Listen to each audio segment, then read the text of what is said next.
C'est le genre d'histoire qui fait dresser les poils, celle qui te suit dans tes cauchemars. Comment une personne peut-elle disparaître sans laisser de traces en plein jour, sans qu'on ne la voie ou qu'on n'en entende plus jamais parler? Dorothy Arnold, 25 ans, était l'héritière de Francis Arnold, importateur de parfums.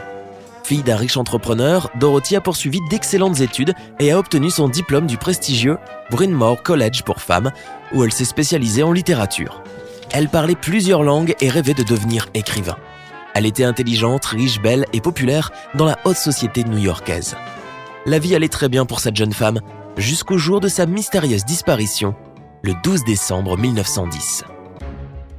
10h45. Dorothy sort de sa chambre et descend. Elle tombe sur sa mère dans le hall principal et lui dit qu'elle va faire du shopping pour acheter une nouvelle robe pour la fête des débutantes de sa sœur Marjorie, 19 ans. Le bal était prévu le 17 décembre, 5 jours après l'incident. La mère de Dorothy suggère d'accompagner sa fille pour lui tenir compagnie, mais la jeune étudiante refuse. Et il y a de bonnes raisons à ça. La mère de Dorothy est gravement malade et ne quitte presque jamais la maison. Madame Arnold ne remarque rien d'étrange quant au comportement de sa fille ce matin-là. 11h. Dorothy quitte la maison familiale dans le quartier chic de l'Upper East Side de Manhattan. Elle prend $25 avec elle, soit environ $700 au taux d'aujourd'hui. La somme n'a rien d'extraordinaire puisqu'il s'agit tout de même d'une robe de bal.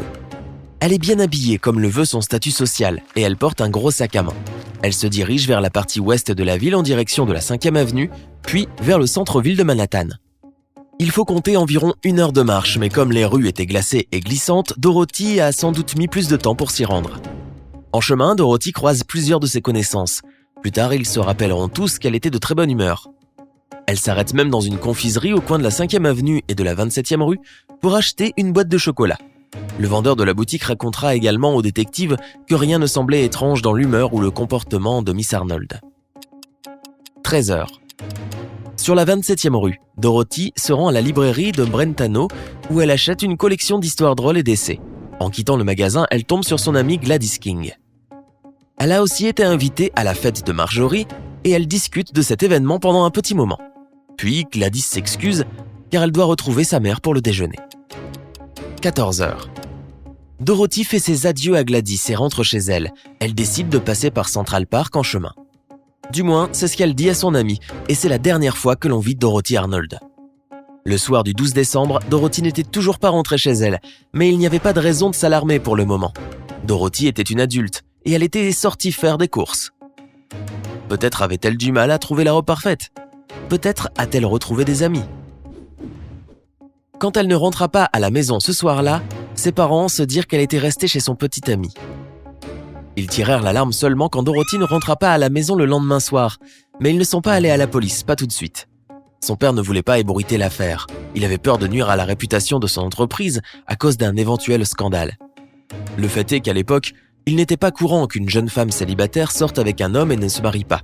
Si la presse en parlait, le nom de Monsieur Arnold serait sali. Il soupçonnait également une tentative d'enlèvement de sa fille dans le but d'obtenir une rançon de la famille fortunée. Il ne voulait pas compliquer les choses en faisant de la publicité pour cette histoire. En plus, que faire si cela donnait aux autres malfaiteurs l'idée d'enlever leur autre fille? Il peut paraître bizarre qu'il ne soit pas allé tout de suite voir les autorités, mais il faut aussi imaginer ce qui lui passait par la tête à ce moment-là. Mais au lieu de ça, les Arnold se sont tournés vers un ami du frère aîné de Dorothy. John S. Keith était avocat. Il connaissait bien la disparue et il avait des contacts. Cet ami de la famille s'est mis immédiatement au travail. Keith a interrogé des amis, des connaissances et des vendeurs qui travaillaient dans les magasins préférés de la jeune femme. Petit à petit, il commença à reconstituer le compte-rendu détaillé de la dernière journée de Dorothy. Mais on ne savait toujours pas ce qui lui était arrivé après qu'elle se soit séparée de son ami. Keith s'est rendu dans tous les hôpitaux et toutes les morgues de New York et il a fait des demandes aux villes voisines. Mais rien n'a jamais abouti. Il fouilla également la chambre de la jeune fille et y trouva une seule chose étrange. Il y avait des feuilles de papier brûlées dans la cheminée. Il ne pouvait pas lire le texte, mais il y avait des prospectus de navires transportant des passagers des États-Unis vers l'Europe. Il semblait que cette enquête allait exiger plus de main-d'œuvre, alors Keith recommanda à la famille d'embaucher une célèbre agence de détectives privée appelée Pinkerton. Les détectives contrôlèrent la liste des passagers de tous les navires qui partaient pour l'Europe. Leur contact, de l'autre côté de l'Atlantique, guettait une femme arrivant par bateau et correspondant à la description de Dorothy. Encore une fois, rien n'a été constaté. Cependant, le petit ami de la jeune femme, George Griscom Jr., était en Europe à l'époque. Dorothy avait rencontré cet homme de 42 ans, originaire de Philadelphie, quand elle était à l'université. En décembre 1910, il était en vacances à Florence avec sa famille. Les pièces du puzzle se mettaient-elles enfin en place ? Les parents de Dorothy avaient toujours été contre sa relation avec Griscom. Donc peut-être que les deux amants s'étaient réfugiés en Europe pour se marier en secret. Les Arnold envoyèrent un télégramme à Griscom pour lui demander tout ce qu'il savait de la situation de leur fille. Il répondit qu'il ne savait rien. Cette réponse ne leur sembla pas assez satisfaisante. Et le 16 janvier 1911, la mère et le frère de Dorothy se rendirent à l'hôtel de Florence où séjournait Griscom pour lui parler en face à face. La jeune fille avait disparu depuis plus d'1 mois et son frère avait perdu son sang-froid. Il menaça physiquement Griscom pour essayer d'obtenir la vérité. Mais il répétait qu'il ne savait pas où était Dorothy, ni ce qui lui était arrivé. Il s'est également inquiété de sa situation. Selon lui, elle aurait pu décider de mettre fin à ses jours. En guise de preuve, il leur montra une lettre qu'elle lui avait récemment adressée. Elle y expliquait à quel point elle se sentait angoissée parce qu'elle se voyait sans cesse refusée par des journaux littéraires qui ne voulaient pas publier ses écrits. En effet, la lettre était inquiétante. « L'échec me regarde dans les yeux. Tout ce que je vois devant moi, c'est une longue route sans virage. Ma mère pensera toujours qu'un accident est survenu. » Mais cette version semblait trop exagérée. La fille était ambitieuse et en quête de popularité. Elle ne se laisserait pas décourager par ses tentatives littéraires infructueuses. Le frère de Dorothy examina les lettres que Griscom avait gardées et décida qu'elles ne contenaient rien qui puisse être utile dans cette enquête. 6 semaines après la disparition de sa fille, Francis Arnold finit par capituler. Il invita les journalistes à une conférence de presse et présuma qu'elle avait été attaquée alors qu'elle rentrait chez elle en passant par Central Park. Il semble peu probable qu'une jeune femme connue et facilement reconnaissable puisse être attaquée en plein jour sans qu'aucun témoin ne voie quoi que ce soit. Mais on ne sait jamais. La police s'est tout de même mêlée aux recherches. Ils ont fait une enquête approfondie, examinant le moindre mètre carré de Central Park. Et pourtant, aucune trace de Dorothy ne fut trouvée. Ils vérifièrent aussi l'alibi de George Griscom. Beaucoup de témoins oculaires ont pu confirmer que le 12 décembre 1910, il n'était même pas aux États-Unis, et encore moins à New York. Aucune preuve à l'encontre de Griscom n'a été trouvée.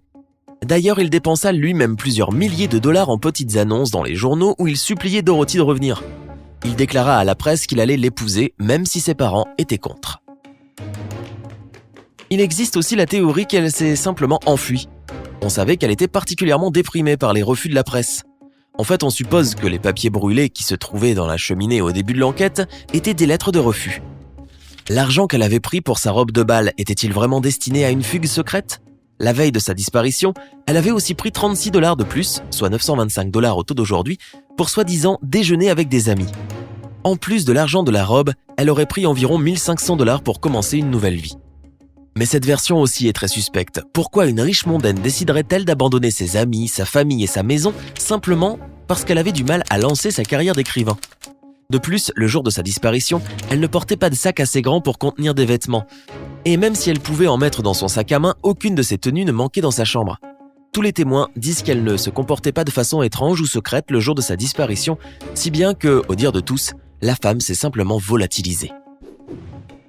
Le père de Dorothy a finalement conclu qu'elle était morte des suites d'un accident, bien qu'aucun corps n'ait jamais été retrouvé.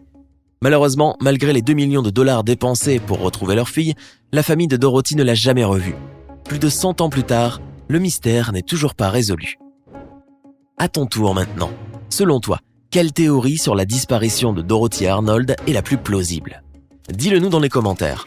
Si tu as appris quelque chose de nouveau aujourd'hui, alors donne un j'aime à cette vidéo et partage-la avec un ami. Mais ne disparais pas comme ça. Nous avons plus de 2000 vidéos sympas à te montrer.